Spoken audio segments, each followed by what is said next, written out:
CWD is a highly infectious disease caused by proteins known as prions. The disease was first observed in captive mule deer at a research facility in Colorado in the 1960s.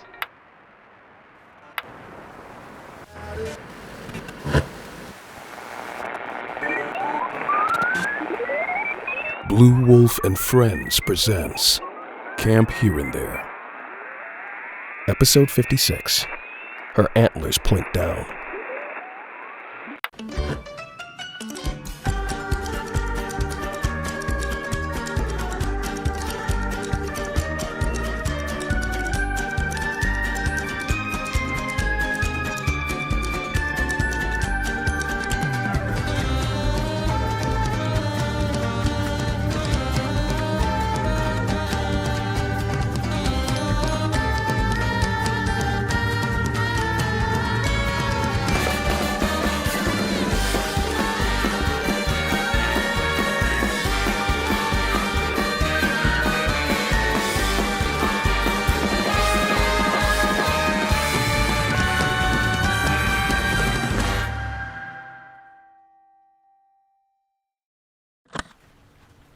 Hi, Ghost. 00 a.m. 00 a.m. reporting. God, it's so hot in here. This office is like a... Can't even... The rain's been all day. It's just... Sorry. My chest hurts. Everything outside is just... fog. Thick fog. Can't see anything. Perfect night for ghosts, right? My joints ache, something severe from the fever, but I can't rest now. I think I caught whatever Adam had. Maybe. Turns out acting nurse to a bedraggled bilious demon wasn't the smartest move. But I mean, he needed my help. Just like I need his, huh? The past few days have been hazy. We've been, working some more by that river. Hits my forearms. Both of them. Long cuts parallel like railroad tracks. He insists on a blade because he says it's cleaner than his teeth. Less risk of infection and all that. As if that's what I should be worried about. He's very good at what he does. It started with my arms. He grips just above the elbow, fingers cold, and he pulls until the muscle starts to separate.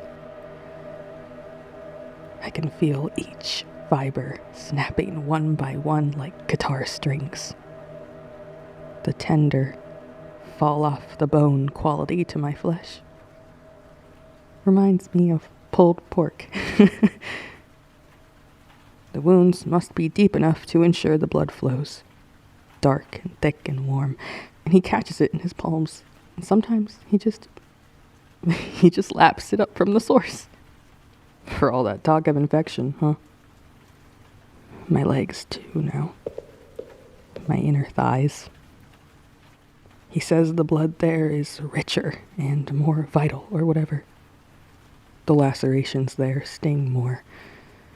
Must be more nerve endings or something. And when he drinks from those, I do feel like a pig being slaughtered for meat. Or maybe a chicken. I do kind of like chickens better anyways. My thighs do sort of look like chicken breasts, don't they? They feel like chicken breasts. The practice can't be helping my body. These days I catch my reflection in a window and barely recognize myself. My eyes are sunken, hair lank and greasy against my skull.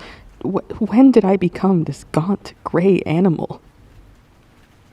But also, when it's over, there's this moment where everything just... I don't know how to explain. It's like finally scratching an itch that's been driving you crazy. It's healing. God, listen to me. I sound insane. But I can't just stop now. One day at a time.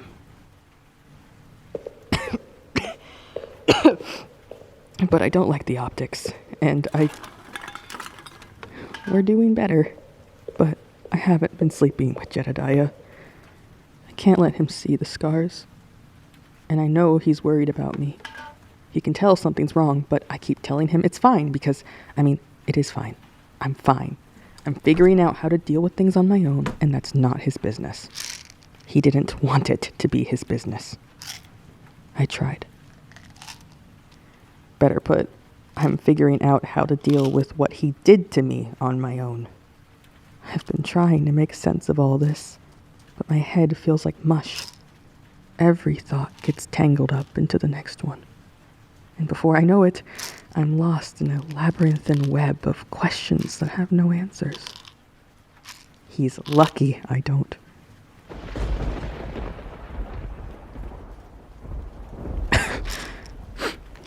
The sickness is concerning. And I'm supposed to be the one resting. Jedediah has been on his own with the sick children up to this point, but he finally collapsed earlier from the exhaustion, and I've got to let him sleep.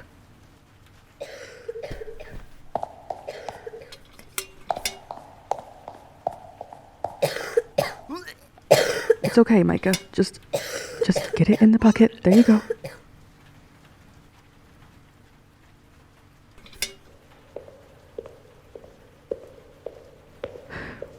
That's the third time in 20 minutes. They're all like this, drooling, shaking, can't even keep water down.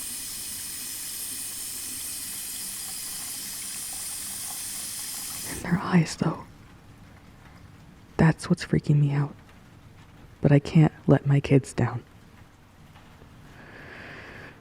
It's going to be a long night.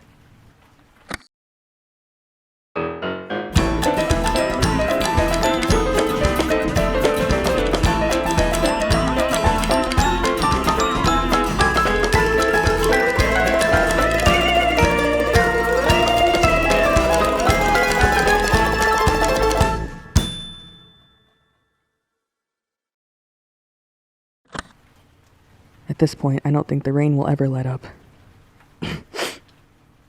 It's 3 a.m. and it's still coming down in sheets. I'm starting to feel like Noah. But Noah had an ark. It's so hot and stuffy in here.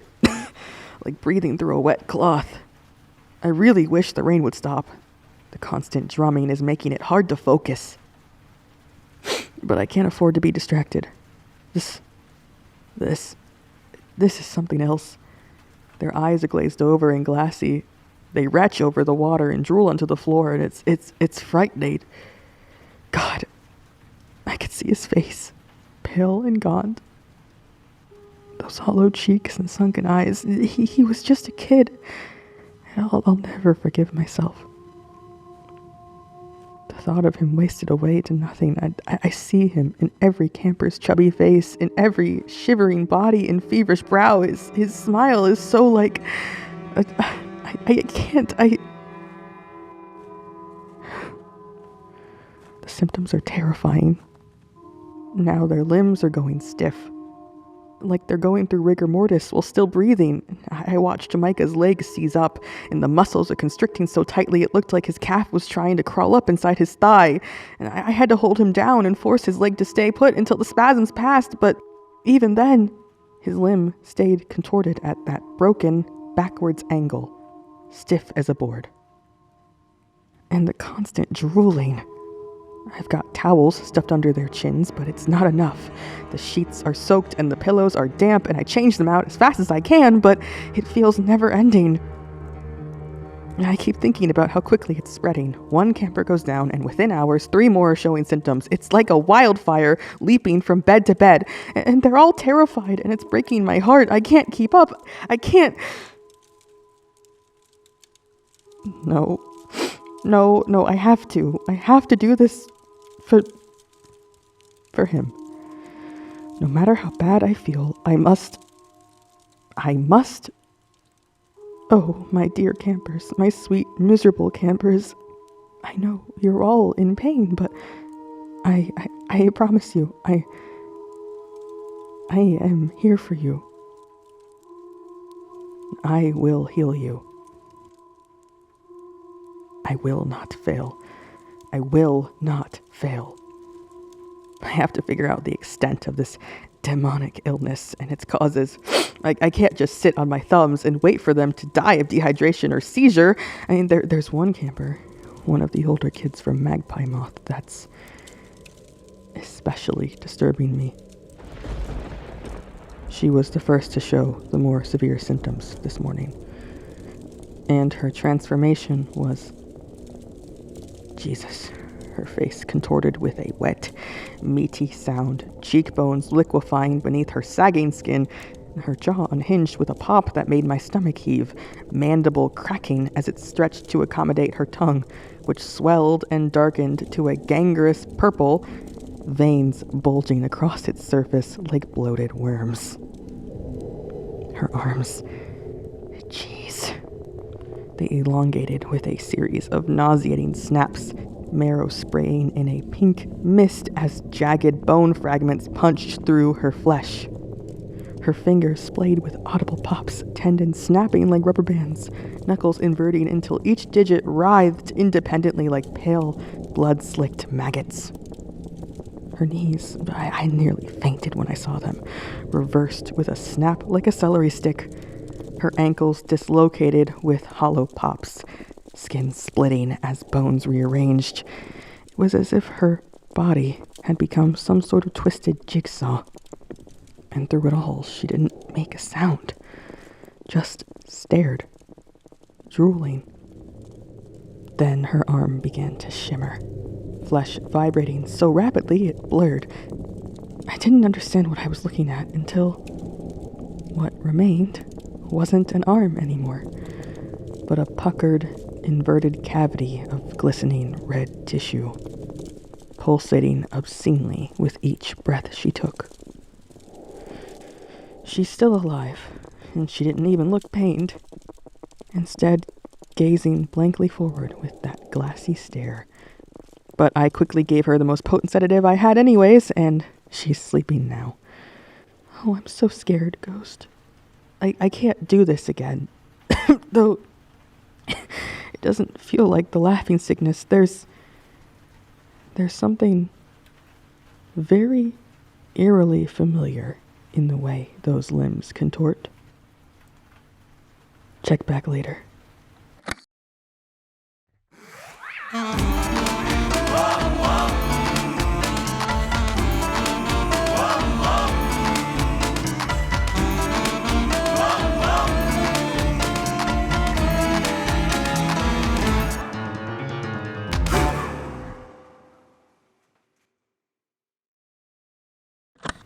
I think the worst part is the waiting. Not the damp, feverish hours hunched over the cot, or the constant ooze of mucus from every hole, or even the sticky, endless choreography of wringing towels and dumping stinking buckets. It's that there are no new ideas. Only the anticipation of the next malady, the next disaster, like the world is just a snow globe of rot, and every hour I have to flip it and watch all the flakes settle in new and painfully interesting ways. Triage, hydration, repeat. Triage, hydration, sedate. I'm running out of sedatives. I'm running out of blankets, too.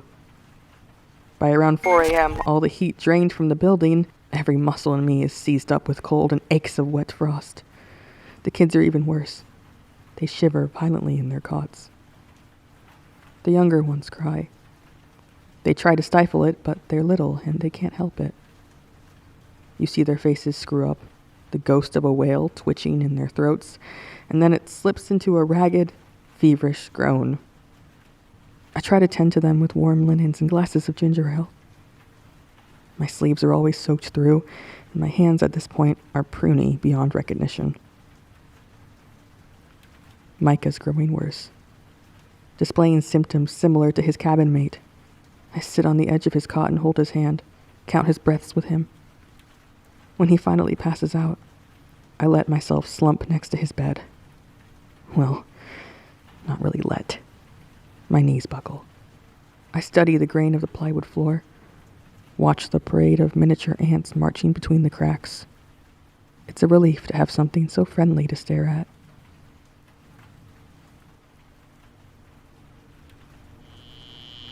Then the lights go out.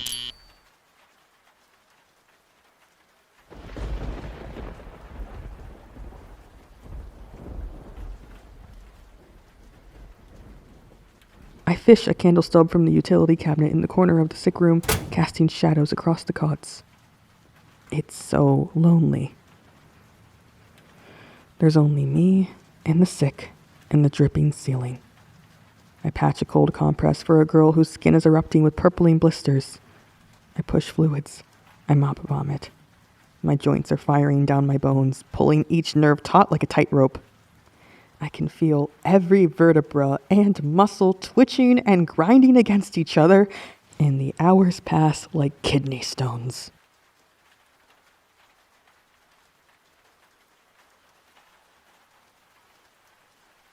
When the lightning comes, it's a dazzling flash of diamond white. Outside the window, I see her dark shape in the momentary flicker, standing just at the tree line. Her blank pulp of a face stares at us. The thunder that follows shakes the windows in their frames.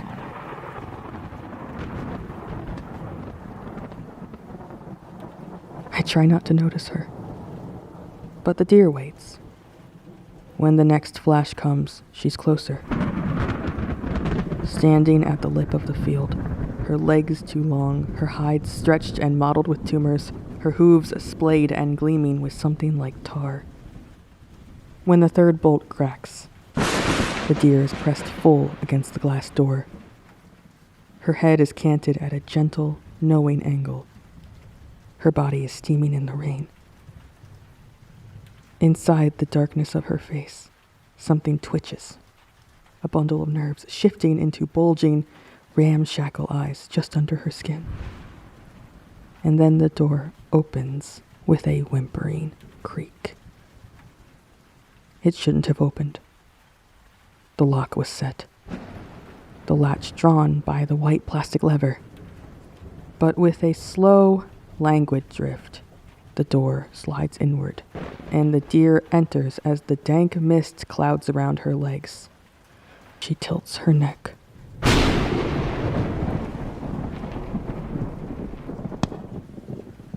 It feels like the world shrinks. There is only me in the center of the sick room and the deer, approaching through a corridor of fevered children. The campers see her, and they don't react. They return to their drooling, their limb bending, their silent, dull stares. I back up. The deer drags her legs with a loping, jerky gait, her jagged bones visible in each stretch of oily hide. She moves towards the cots, pausing at the foot of each lying child, lowering her molding face and inhaling. Her head pulses with each labored breath like a swelling balloon. She approaches me. The deer towers, shivers, and then bends her head so close that the bulge of her face touches my own. And then she speaks in a low, resonating hum. I fix them. I feel it in my teeth, in my fingertips. They are broken, and with my gift, they are healed. I can hear the bones pop and the arms stretch around us. The children writhe, but in relief. Their jaws relax and their fingers uncurl. Some laugh, quiet and high, like a ringing bell as their limbs lengthen twice the distance and their tendons split like coiled violin strings. You are broken. I can put you back together. I think of the river, the blades, and Adam's hand on my forearm, squeezing gently as he carves along the track of a vein. I reconstruct you. The deer leans in closer. She opens her knot face, literally opens into darkness. A glossy, thick black tongue lollops out, long and coiling, dripping clear and oily slobber onto the floor. She was waiting for me to answer. I keep backing up. She follows towards me. Her greasy hooves click the floor in disjointed clacks. It is healthy. I shape you. It is a natural process of the body. My back hits the wall, and her gangling neck angles down towards me. I sink to the floor to avoid her sharp, piercing antlers. You are the illness. She had me boxed in, looming with that terrible stench. Her tongue lolled over my face, lacquered with a slime that smelled like bleach and wet pennies. She flicked a spiral of drool against my cheek. I retched. Her stinking tongue continued to hover just above me, dripping, the edge as soft as a rotten peach and twice as wet. I fix you. My ribs buzzed in my chest. I reached for whatever was next to me on the counter. A half-full glass bottle of isopropyl, or some old methylated spirit. Couldn't tell you. My brain lagged behind my hand, and I only realized what I was doing when I'd already slammed the bottle straight into the mushed-up bulge where her muzzle should be. And for a split second, the whole sick room was flashbulb white. The bottle split open, 100,000 razor-bright fragments, and most of them went straight into the deer's face. She recoiled, tongue whip-snapping back through the seam of her face. She arched up and smashed against the medicine cabinet, spraying the counter with stinking dark blood. The smell was bizarre. Tar, bleach, and the wet reek of medicine, like the inside of a dissected frog. The deer righted herself, staggered forward with a slither shuffle, and made a sound I've never heard an animal make. It resonated right through the enamel of my teeth until my vision turned to oil-slick, swirling static. In the beds, the kids started contorting again, more extreme this time, in grotesque mockeries of anatomy. Arms reversed and twisted, two necks doubled in length, a single branch of finger bones sprouted out of one girl's shin. Someone's tongue appeared to migrate, worming its way out of the mouth and down to the side of the chin. I was focused on them, but then the deer was beating its hoof, clearly belligerent. I help you! I help you! I help you! She began to charge. I scrambled for the tool cart at the other side of the room. It took an eternity to open, but when I finally got my grip on the rusty crowbar, I barely registered its weight before I was swinging it.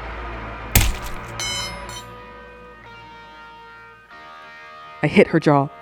Hard. She let out a hissing groan and staggered back in a wild, near-human reel. Her lower jaw came off at a hinge. She reared up and bled over the floor, then shot her forelegs through an empty cot, smashing it. Then she stilled herself for a breath. The power came back on, illuminating her ruddy pelt in the green fluorescence. She raised her neck, tilted her head in amusement, recognition, disappointment, maybe. I expected her to say something, but the deer with no face just pulled herself together, flicked her tongue across the blood of my cheek, and turned to walk out into the rain. I collapsed. I am not brave. I am not strong. When I finally wiped my face on my coat and dragged myself upright, the sick room was quiet. The children weren't groaning anymore, but they weren't asleep either. Even as the fever broke, I could see it. Fingers just a little too long. Shoulders hunched, a patchwork of bruises and calluses running in odd, branching patterns beneath their skin. Some of them giggle at nothing, and it makes my skin crawl. The deer is gone, but she's left them all reconstructed. I think about writing it all down, cataloging every new fracture and twist, But the thoughts slip through my grip like slippery fish. I am not strong. Instead, I clean the floor.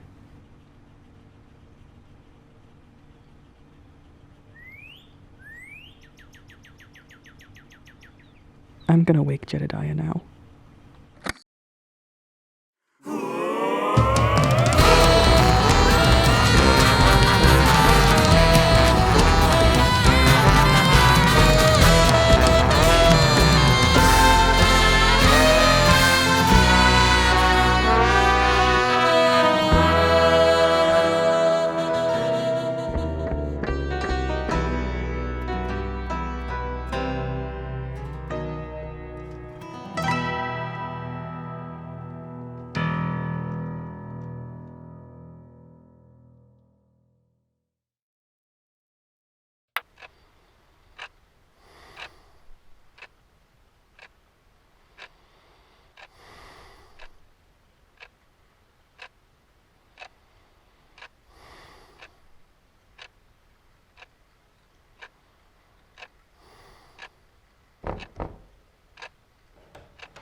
Hey, Sydney?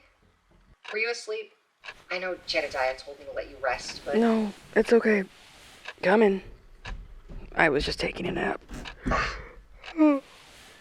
Oh, hey, Fennel. What can I do for you?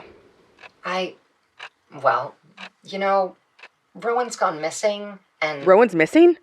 Juniper says he disappeared 2 days ago. Oh, jeez. And we're sure he's... not out? It's been 2 days. Oh, gosh. What's Juniper doing? He's concerned, but he's not doing anything right now. It's worrying, but I'm so worried about Soren. Why?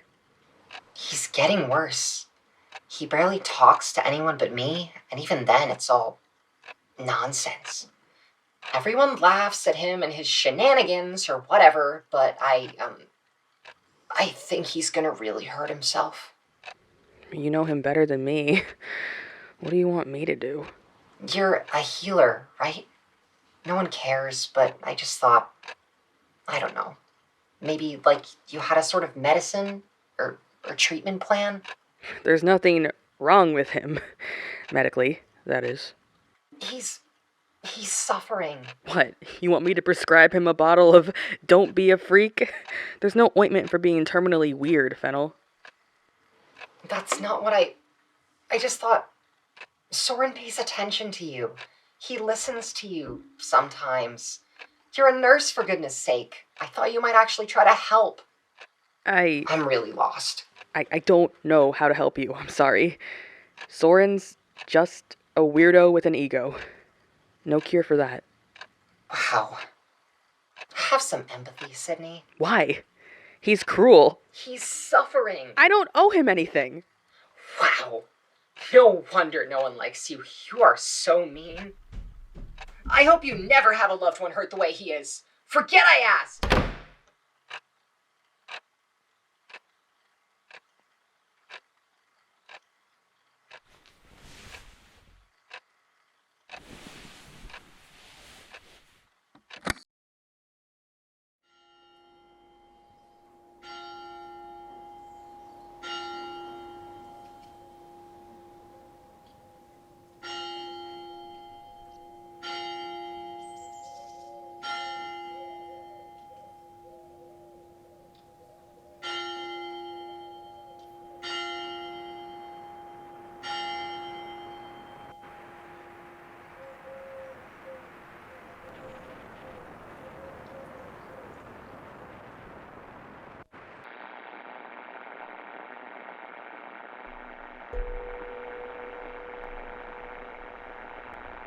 Today's episode of Camp Here and There was written and directed by Blue Wolfe. The role of Sydney Sargent was performed by Blue Wolfe. The role of Fennel Marlborough was performed by Izzy Sarrows. With original music composed by Will Wood and produced by Jonathon Maisto. Additional music composed by Kyle Gabler and Another You. Dialogue editing by The Leo. Sound design by Blue Wolfe and Another You. And a special thanks to patrons for making this possible. Special thanks to Jedediah's Secret Project, Sparkle Drone, and Just a Lemon. To join them and to get behind-the-scenes content like bloopers, development notes, early access to episodes, interactive events, and more, visit the Patreon at patreon.com/bluewolf. You can also join the official Discord server to connect with fellow listeners and discuss the latest episode. Find the link in the description of today's episode. And finally, if you'd like to support the show and ensure we can keep going, the most meaningful thing you can do is to help spread the word. Thank you for listening to Camp Here and There, and remember, why do this?